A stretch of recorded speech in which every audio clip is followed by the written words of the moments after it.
చిలుకూరు దేవాలయం ప్రధాన అర్చకులు రంగరాజన్పై దాడి కేసులో ప్రధాన నిందితుడు వీరరాఘవరెడ్డిని పోలీసులు రాజేంద్రనగర్ కోర్టులో ప్రవేశపెట్టారు.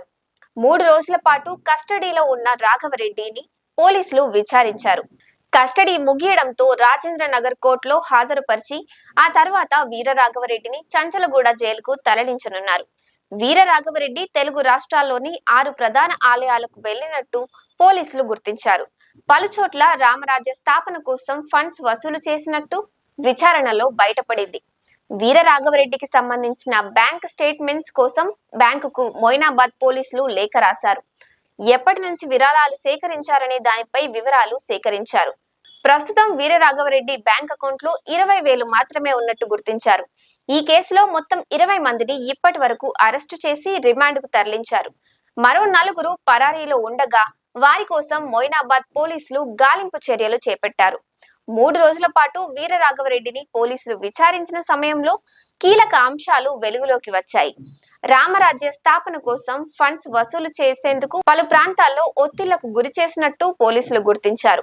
బ్యాంక్ స్టేట్మెంట్లను వీరరాఘవరెడ్డి ముందు పెట్టి మరీ పోలీసులు విచారించారు. ఏపీ, తెలంగాణలో ఏ ప్రాంతాల్లో డబ్బులు వసూలు చేశారనే అంశానికి సంబంధించి ఆరా తీశారు. ఎప్పటి నుంచి విరాళాలు సేకరించారనే అంశంపై కూడా విచారించారు. అతడి బ్యాంకులో కేవలం 20,000 ఉన్నట్టు గుర్తించిన పోలీసులు అరెస్ట్ కాకముందు నగదు మొత్తాన్ని డ్రా చేసినట్టు కూడా అనుమానిస్తున్నారు. వీరరాఘవరెడ్డి ఓ వెబ్సైట్ ఏర్పాటు చేసి ఏపీ, తెలంగాణలో చాలా మందిని ఆకర్షించినట్టు తెలుస్తోంది. మండల స్థాయి నుంచి జిల్లా స్థాయి వరకు కూడా రామరాజ్యం పేరుతో అందరికీ పదవులు ఇచ్చి రిక్రూట్ చేయాలని ఆదేశాలు ఇచ్చి డబ్బులు వసూలు చేసినట్టు తెలుస్తోంది. అందులో భాగంగానే చిలుకూరు బాలాజీ ఆలయ అర్చకుడిపై కూడా దాడి చేసినట్టు సమాచారం. కస్టడీలో అనేక విషయాలను రాబట్టిన పోలీసులు అనంతరం వీరరాఘవరెడ్డిని రాజేంద్రనగర్ కోర్టులో హాజరుపరిచారు.